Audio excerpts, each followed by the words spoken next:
Another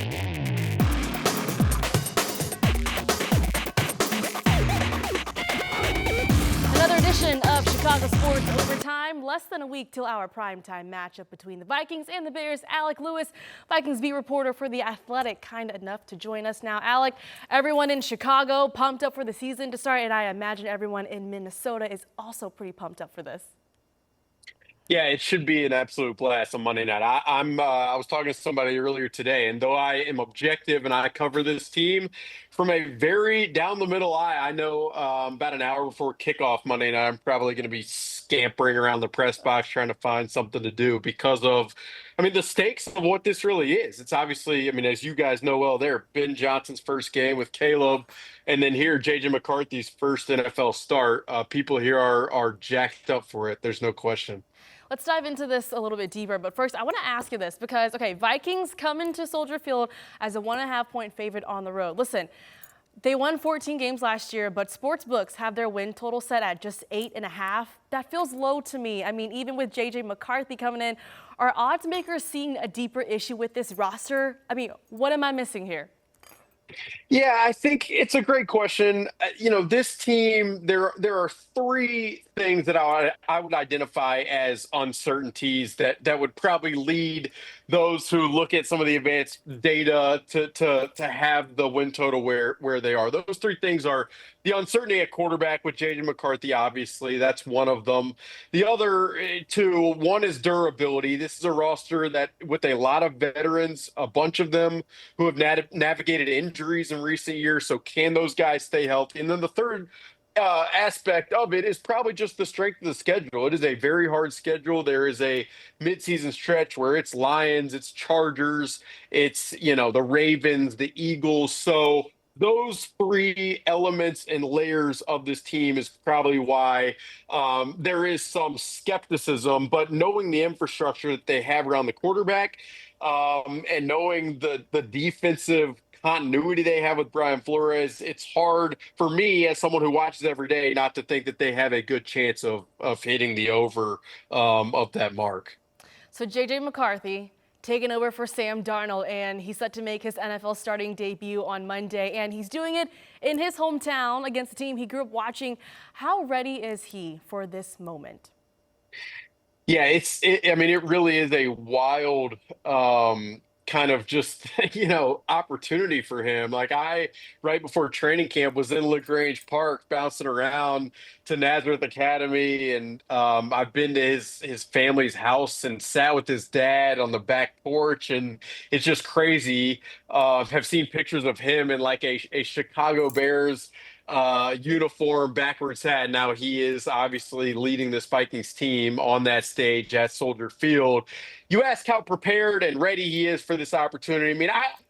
Can you ever really be ready for what the stakes are going to be on Monday night in that environment? Probably not. The adrenaline of what that will kind of feel like for him, even though he's played in a national championship and played in such high stakes games in Michigan, like this will probably transcend anything that he's been a part of. But I mentioned the infrastructure earlier with Kevin O'Connell and how they develop quarterbacks, and then the skill players around him, be it Justin Jefferson, be it TJ Hockenson, be it two great running backs in Aaron Jones and Jordan Mason, and be it an interior offensive line has been revamped all offseason. Like they have tried to put JJ McCarthy in a situation where it's going to be very hard for him to fail, and they will, I'm sure, on the field be play calling in a way and with a strategy of putting him in the most optimal situations. But there will come times where it's 3rd and 8, and he's going to have to make the right decision. And how that goes in that environment, I'm as curious to find out as everybody. Alec, based on what you've seen throughout training camp as well as the preseason, how prepared does he look? Yeah, I'd say the preseason and training camp was up and down. Like there were moments that I can pinpoint in my mind. The Thursday of joint practices, the second day against the New England Patriots, he was dialed in that day, completed 13 passes in a row. But there have been other instances where a little bit of inaccuracy, some questionable decision making. So the way I phrase it to people is, can he be accurate? can he make optimal decisions, especially when he's flush from the pocket? Like, can he eat the ball or throw the ball away when he has to? Can he check the ball down in rhythm?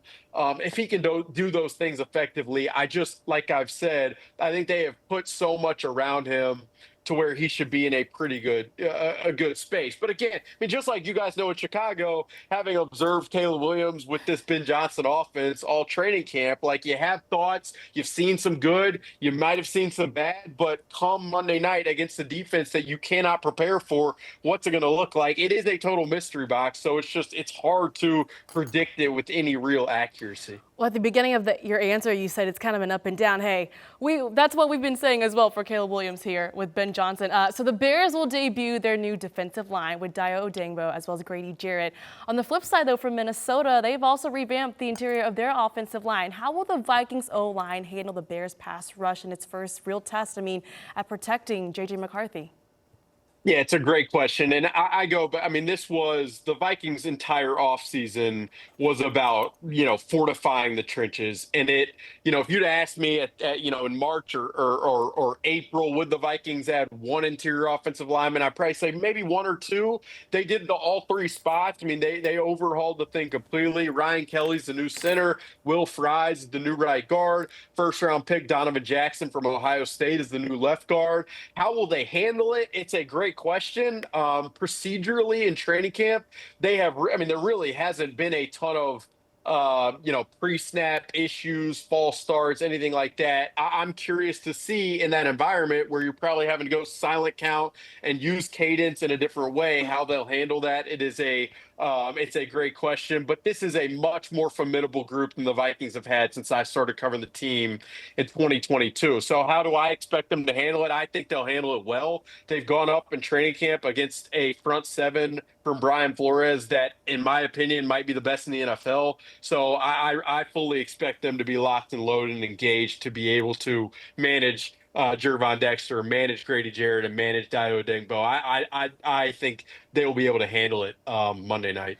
So, Alec, the Vikings are thin at wide receiver heading into week one. It seems like Justin Jefferson is back from a hamstring injury, but Jordan Addison suspended. Jalen Nailor's battling what seems like multiple injuries. What's the latest on the wide receiver health room, and just how optimistic is this team about Jalen Nailor being ready?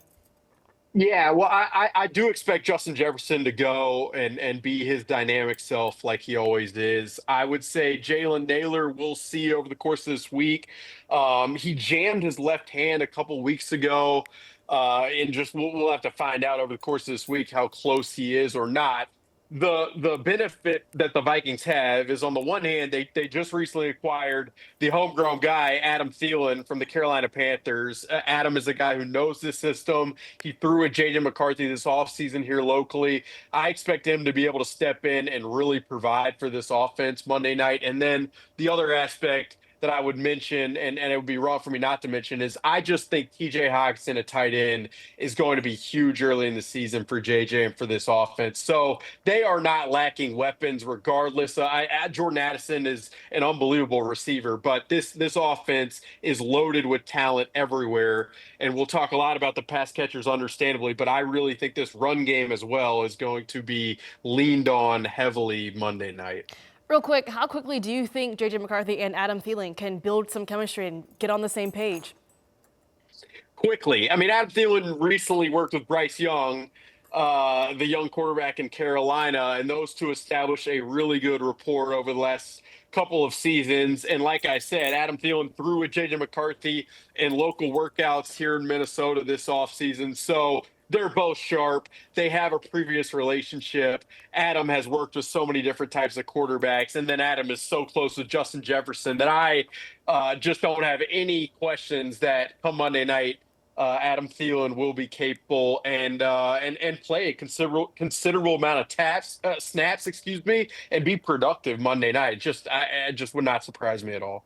Let's talk defense, because this Vikings defense, top 5 in scoring defense, allowing just 19.5 points per game. Brian Flores' defense, aggressive, blitz heavy. Defense has only given up 30.7 times. 4 of those was against Ben Johnson during his time in Detroit. What can we expect from this Brian Flores defense this time around, though?